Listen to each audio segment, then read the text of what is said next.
Hello दोस्तों, अगर आप कर रहे हैं बाबा केदारनाथ जाने का प्लान, वो भी कम बजट में, तो मैं आपको बता सकता हूँ कि कैसे मात्र 4,000 रुपये में बाबा केदारनाथ जाया जा सकता है। सबसे पहले आपको दिल्ली आना होगा। दिल्ली से आपको हरिद्वार के लिए बस और ट्रेन की सुविधा उपलब्ध है। ट्रेन के द्वारा आप 100 से 200 रुपये में हरिद्वार पहुंच सकते हैं, जिससे आपको 6 से 7 घंटे लगेंगे। या फिर आप बस द्वारा भी कश्मीरी गेट से हरिद्वार के लिए 24/7 बस पकड़ सकते हैं। इसका किराया 350 रुपये से लेकर, अगर आप एसी में जाना चाहते हैं तो 600 रुपये तक हो सकता है। दिल्ली से हरिद्वार की दूरी 230 किलोमीटर है, जो 5 से 6 घंटे में तय की जा सकती है। आपको मैं पर्सनली बता दूं, अगर आप दिल्ली से रात को निकलिए और सुबह 3 बजे तक आप हरिद्वार में पहुंचकर गंगा स्नान कर लीजिए। गंगा स्नान करने के बाद वहां से आपको हरिद्वार बस स्टैंड के पास से ही सोनप्रयाग के लिए जाने वाली बसें उपलब्ध रहती हैं, जो सुबह 4 बजे से लेकर सुबह के 9 बजे तक उपलब्ध रहती हैं, जिसका किराया 550 रुपये पर हेड होता है। यह एक नॉन एसी बस होती है, 2x2 की एडजस्टेबल सीटें। इसके बाद आप हरिद्वार से सोनप्रयाग की दूरी, जो लगभग 240 किलोमीटर के आसपास है, आप 8 से 9 घंटे में प्राइवेट बस द्वारा तय कर सकते हैं। इस दूरी को तय करने के लिए आपको रास्ते में देवप्रयाग और रुद्रप्रयाग से गुजरना होगा, जहाँ पर देवप्रयाग में भागीरथी और अलकनंदा का आपको संगम देखने को मिलेगा, तो वहीं रुद्रप्रयाग में आपको अलकनंदा और मंदाकिनी का संगम देखने को मिलेगा। इसके बाद आप शाम को सोनप्रयाग में रुक जाइए। सोनप्रयाग में आपको डॉर्मेट्री से लेकर होटल की सुविधा मिल जाएगी। डॉर्मेट्री में आपको 400 रुपये पर हेड और होटल में आपको 800 रुपये पर हेड में कमरा आसानी से उपलब्ध हो जाएगा। इसके बाद आप रात्रि में वहाँ पर विश्राम कीजिए और सुबह जल्दी 3 बजे उठकर आप बाबा केदारनाथ की यात्रा की शुरुआत कर सकते हैं।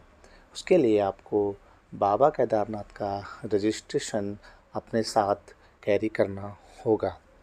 बाबा केदारनाथ में जाने के लिए आप ऑनलाइन या ऑफ़लाइन रजिस्ट्रेशन करा सकते हैं। अगर आपने ऑनलाइन रजिस्ट्रेशन नहीं कराया है तो वहीं पर आपको ऑफ़लाइन रजिस्ट्रेशन की सुविधा भी उपलब्ध होगी। ऑफ़लाइन रजिस्ट्रेशन या ऑनलाइन रजिस्ट्रेशन का कोई भी चार्ज आपको नहीं लगेगा। इसके बाद आप 4 बजे आराम से अपनी बाबा केदारनाथ की यात्रा शुरू कर सकते हैं। इसके लिए आपको सोनप्रयाग से एक शेयरिंग टैक्सी लेनी होगी, जो आपको गौरीकुंड तक छोड़ेगी। इस टैक्सी का किराया 50 रुपये पर हेड होगा। टैक्सी का किराया आप ऑफलाइन ही दे सकते हैं।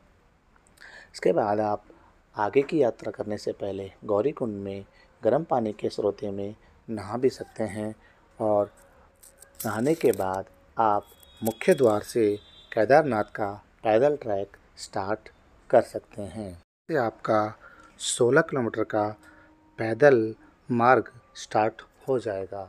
इस 16 किलोमीटर के मार्ग को पार करने के लिए आपको लगभग 8 से 9 घंटे का समय लग सकता है। तो अपने साथ कुछ ज़रूरी सामान ज़रूर कैरी करें, जैसे कि एक छोटा बैग। आप बड़ा बैग ना लेके जाएं, वरना आपको वज़न के कारण थकान फील होने लग जाएगी। उस छोटे बैग में आप अपने ज़रूरी सामान रख कर कैरी कर सकते हैं और आप एक रेनकोट भी साथ कैरी करें, क्योंकि बाबा केदारनाथ में मौसम का मिजाज कभी भी बदल सकता है। इसके लिए आप एक अच्छी क्वालिटी का रेनकोट अपने साथ ज़रूर कैरी करें। 16 किलोमीटर का ट्रैक बहुत ही सुंदर दृश्यों से होकर गुजरेगा, जो आपको थकान का बिल्कुल भी अनुभव नहीं होने देगा। इसके बाद आप बाबा केदारनाथ की यात्रा पर चढ़ने से पहले अपने आप को डिहाइड्रेट ना होने दें। रास्ते में आप कुछ ना कुछ पानी या मिनरल वाटर या कुछ अन्य सामान नींबू पानी वगैरह पीते रहें और कम कम टाइम पर हल्का हल्का खाना खाते रहें। खाने की व्यवस्था आपको हर जगह उपलब्ध होगी। जैसे ही आप शाम को 3 से 4 बजे के आसपास बाबा केदारनाथ के द्वार पर पहुंचेंगे, तो आपको वहां पहुंचकर सबसे पहले आप बाबा केदारनाथ के दर्शन कीजिए। दर्शन करने के बाद आप वहां पर पास ही में 3 से 4 भंडारे या फिर खाने का लंगर आदि उपलब्ध होता है, जहाँ से आप फ्री में खाना खा सकते हैं। शाम को आप बाबा की आरती में भी सम्मिलित हो सकते हैं। यह रहा आपका केदारनाथ का टूर। हाँ, रात को रुकने के लिए वहाँ पर आपको टेंट की व्यवस्था मिल जाएगी, जिसका किराया 200 रुपये पर हेड होता है। आशा करता हूँ आपको मेरी दी हुई जानकारी अच्छी लगी। धन्यवाद।